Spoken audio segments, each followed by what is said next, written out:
All right, so are you ready to unlock the secrets to success? We're diving deep into Napoleon Hill's Think and Grow Rich. It's a self-help classic that has been inspiring readers since way back in 1937. Yeah, it's amazing. Like, he spent over 20 years interviewing over 500 successful people. Wow. I mean, from Henry Ford to Thomas Edison, Yeah. like trying to figure out, what are the principles behind their success? Yeah, and it's kind of like this book is the culmination of all that research, Yes. right? His blueprint for, Exactly. for turning desires into reality. Exactly. And, he kind of breaks it down into these 13 principles, starting with the most fundamental one, which is desire. Okay. So he argues that a burning desire is like the starting point of any achievement. So you're saying it's not enough to just like wish for something? No, not at all. He really emphasizes that you need this deep-seated, all-consuming passion that drives you to take action. And, he even provides a 6-step formula for transforming a vague wish into that burning desire. Ooh, okay. I'm all ears. What are the 6 steps? Okay, so first you have to fix in your mind the exact amount of money that you desire. Not just a lot of money, but an actual specific figure. So get crystal clear on exactly what you want. Right. Then determine exactly what you intend to give in return for the money you desire, because success requires effort and sacrifice. No free lunches. Right. What's the next step? Then establish a definite date by which you intend to possess the money you desire. So deadlines create urgency and focus. Gotcha. Yeah, it's starting to see how this kind of builds momentum. What else? Create a definite plan for carrying out your desire and begin at once, whether you are ready or not. So action is key. Don't wait for the perfect moment. Just dive in. Exactly. Then write out a clear, concise statement of the amount of money you intend to acquire, the time limit for its acquisition, what you intend to give in return, and the plan through which you intend to accumulate it. So you're saying put it all down in writing, like a contract with yourself. Yeah, precisely. And then finally, read your written statement aloud twice daily. Once just before retiring at night and once after arising in the morning. And by doing this, you kind of impress the desire deeply upon your subconscious mind. Wow, that's quite a process. It really emphasizes like the importance of clarity, commitment, and consistent action. It does. And that kind of leads us to the next principle, which is Faith Hill describes faith as the head chemist of the mind. That's an interesting analogy. Wow. What does he mean by that? Well, he's saying that through repeated affirmations and visualizations, you can actually convince your subconscious mind that what you desire is attainable, which then fuels your actions. So you're essentially like programming your mind for success. Precisely. Hill really believed that the subconscious mind is incredibly powerful and will accept whatever you impress upon it. So it's not just about, thinking positive thoughts. It's about like deeply believing in your ability to achieve your goals. Exactly. And this leads us to the next principle, which kind of builds upon this idea, autosuggestion. Okay, tell me more about autosuggestion. So autosuggestion is basically the process of influencing your subconscious mind through repeated thoughts and suggestions. So by repeatedly affirming your goals and desires, you can gradually reprogram your subconscious to work towards achieving them. So it's like planting seeds in your mind that will eventually grow into the reality you desire. That's a great way to put it. And this brings us to the fourth principle, which is all about acquiring specialized knowledge. Okay, and I'm guessing this goes beyond just, reading a few books, right? Absolutely. Hill distinguishes between general knowledge, which is useful but not enough to achieve great wealth, and specialized knowledge, which is directly related to your specific goals. So it's about becoming an expert in your chosen field, whatever that may be. Exactly. And Hill emphasizes that this knowledge can be acquired through education, experience, or even by surrounding yourself with experts in your field. Yeah, so it's a combination of learning, doing, and connecting with others who can guide you. Precisely. Now, Hill then introduces this really fascinating principle, which is the power of imagination. Ooh, okay, I'm intrigued. How does imagination fit into this equation? Well, Hill actually distinguishes between two types of imagination, synthetic and creative. Okay, I'm all ears. Explain the difference. So synthetic imagination involves kind of rearranging existing ideas or concepts into new combinations. Think of it like remixing a song, Yeah. using existing elements to create something new. Got it. So what about creative imagination? Creative imagination is more about tapping into a higher source of inspiration to generate entirely new ideas or concepts. It's like composing an original symphony from scratch, drawing on this wellspring of creativity within you. So it's like accessing that spark of genius that we all have within us. Exactly. And Hill believed that both types of imagination are essential for success. Okay, so it's about envisioning possibilities. exploring new ideas, Mm-hmm. and finding creative solutions. Precisely. Now, once you have that vision, it's time to move into the next principle, organized planning. So this is where we start putting those ideas into action. Exactly. Hill stresses that success doesn't happen by accident. It requires a clear plan of action and the ability to execute it. He believed in the power of collaboration, creating alliances, and building a team to achieve your vision. So it's about surrounding yourself with the right people and working together towards a common goal. That's a key part of it. And this leads us to the seventh principle, which is all about decision making. Okay, tell me more about Hill's views on decision making. So, Hill observed that successful individuals tend to make decisions promptly and change their minds slowly, if at all. So it's about being decisive and sticking to your guns. Exactly.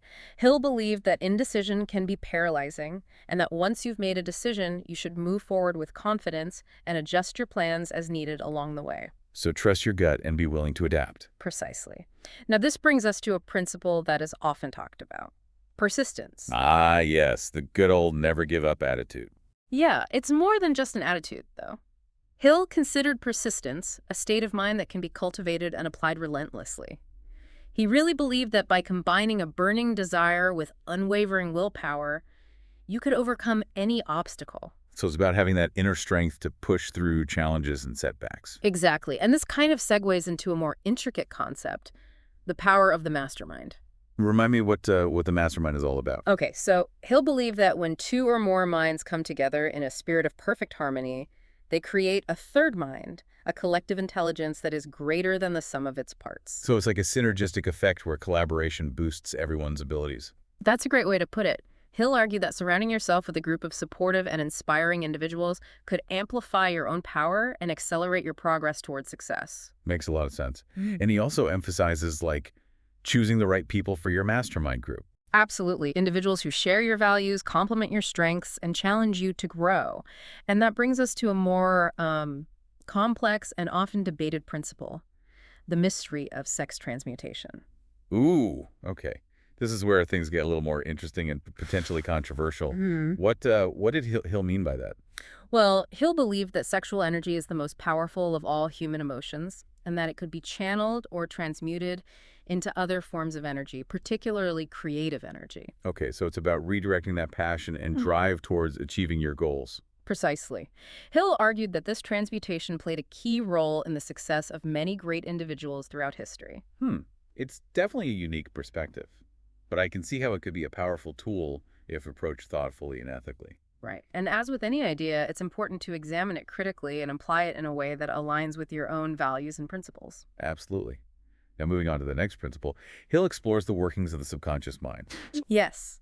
He believed that the subconscious mind is incredibly powerful, shaping our reality and influencing our actions.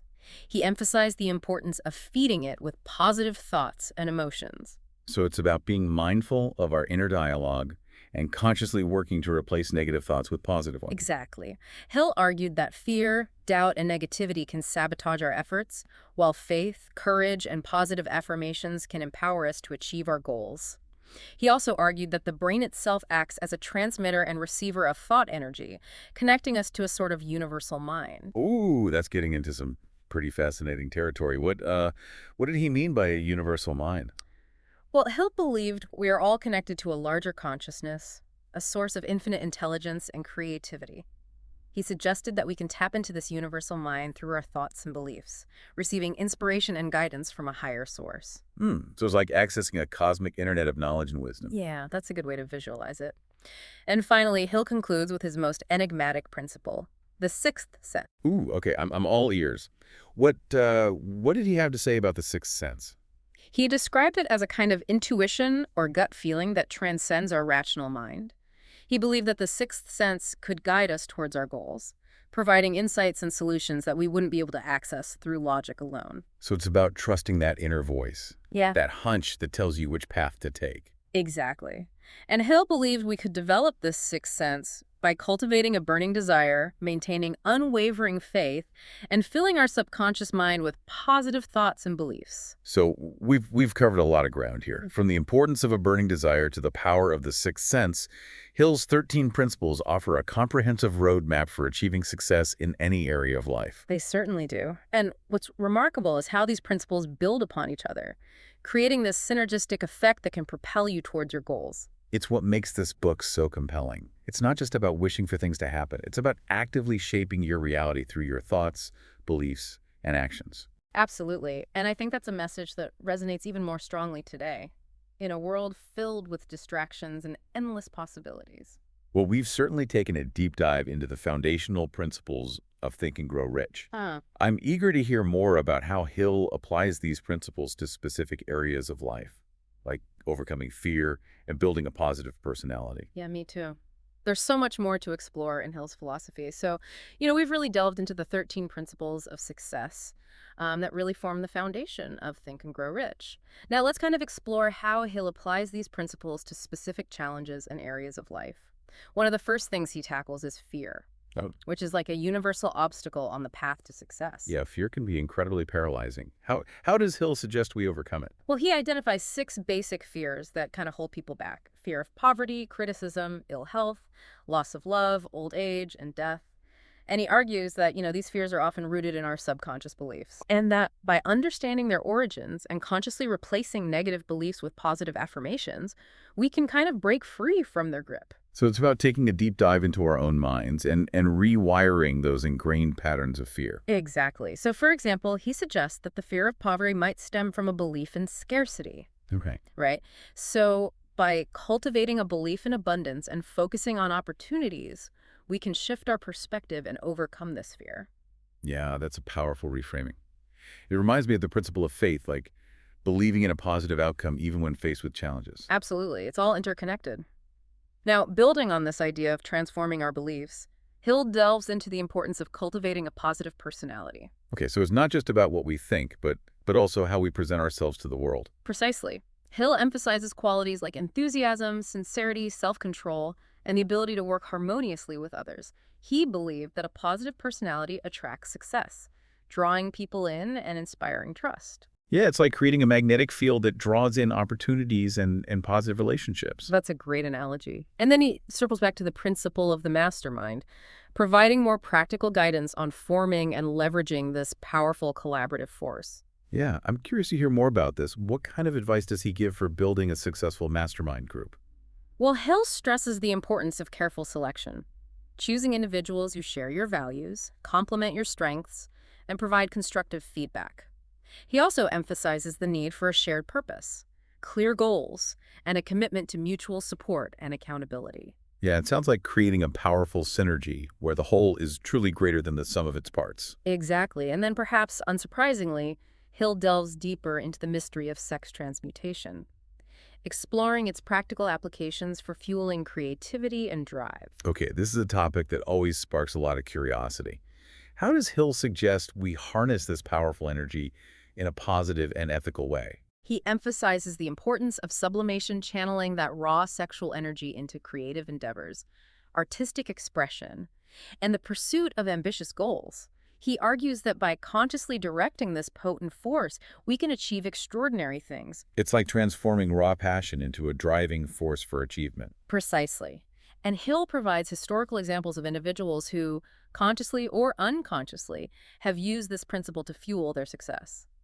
Next, he dives back into the fascinating world of the subconscious mind, offering practical techniques for programming it for success. Yeah, this is where the rubber really meets the road. What kind of techniques does he suggest? Well, he reiterates the power of autosuggestion, consistently feeding our subconscious mind with positive affirmations and visualizations. He emphasizes the need to replace fear-based thoughts with beliefs in courage, self-confidence, and abundance. It's about retraining our inner dialogue, weeding out the negative self-talk and planting seeds of positive belief. Exactly. He also reminds us of the brain's role as a transmitter and receiver, suggesting that by focusing our thoughts on our desires and aligning ourselves with a positive mental attitude, we can tap into the infinite intelligence of the universal mind. It's like tuning our mental frequency to attract the wisdom and inspiration we need to achieve our goals.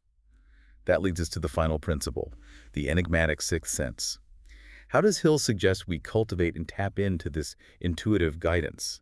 He emphasizes the importance of cultivating a deep sense of inner knowing, that quiet voice within, that often speaks through hunches, gut feelings, and flashes of insight. He believes that by developing our awareness, trusting our intuition, and silencing the noise of the external world, we can access this powerful source of guidance. It sounds like a practice of deep listening, both to ourselves and to the subtle whispers of the universe. This has been an incredible journey through Hill's 13 principles and their application to life's challenges.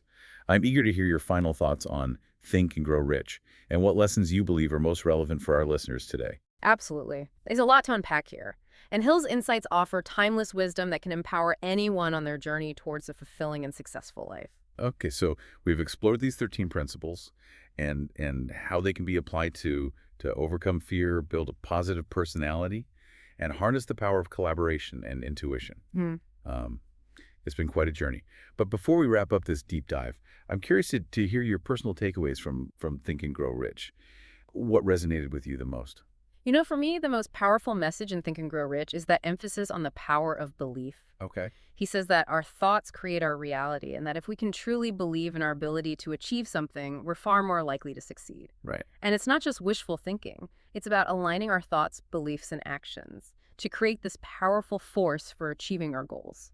That alignment seems crucial. Yeah. You know, like all 13 principles working together, creating a sort of momentum towards success. Yeah, exactly. And what's fascinating is that Hill provides practical techniques like autosuggestion and visualization for actively shaping our beliefs and programming our subconscious minds for success. Yeah.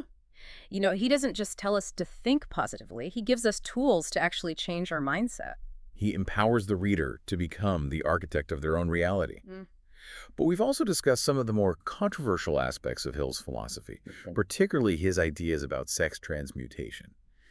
How do you reconcile those with a modern perspective? It's true that some of Hill's language and examples might feel outdated today. I think the underlying principle of channeling energy and passion towards a purpose is still relevant. Okay. You know, it's about harnessing that drive and focus to create something meaningful, whether it's a work of art, a business venture, or a personal transformation. It's about finding healthy and ethical ways to transform our desires into positive action, which resonates even more strongly in today's world. Absolutely. I mean, we're bombarded with distractions and competing demands. Think and Grow Rich reminds us to be intentional with our energy and focus, aligning them with our deepest desires and values. So if our listeners could walk away from this deep dive with just one nugget of wisdom from Think and Grow Rich, what would you want it to be? I would encourage them to embrace the power of belief. Believe in yourself, believe in your dreams, and believe in your ability to achieve anything you set your mind to. And then back up that belief with persistent action. Yeah. You know, Hill's book is a blueprint for success, but it's up to each individual to pick up the tools and build the life they desire. It's a powerful message that reminds us that we are ultimately the creators of our own destiny. Well, thank you for guiding us through this deep dive into Think and Grow Rich. It's been an enlightening and inspiring exploration of a timeless classic. It's been my pleasure. Hill's work offers a wealth of knowledge, and I hope our listeners feel empowered to apply these principles to their own lives. And to our listeners, thank you for joining us on this deep dive. We encourage you to explore Think and Grow Rich for yourself and discover the power within you to achieve your dreams. Until next time, keep thinking, keep growing, and keep diving deep into the knowledge that empowers you to create the life you truly desire.